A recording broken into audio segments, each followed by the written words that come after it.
Bass Addiction here. What's up? Big Nick.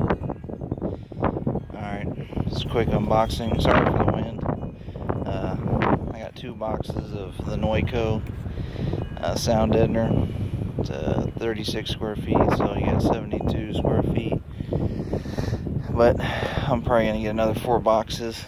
Because I'm going to do 3 layers on the roof, 2 layers on the floor, and 2 layers on the doors.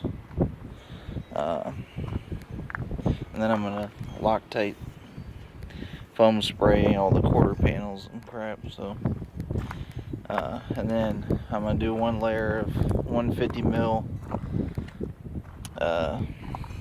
closed cell PE foam from Noico as well. I'm going to do 1 layer of that all over everything.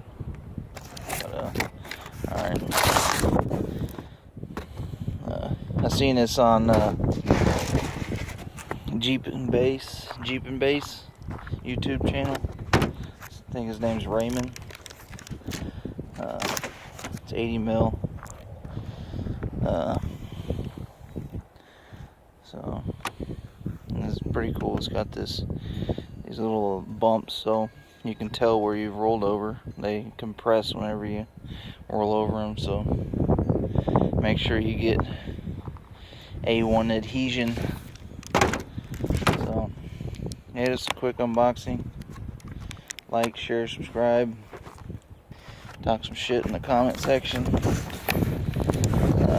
Hopefully I can get all this done by June. Trying to go to Slamology for the first time. Alright, peace.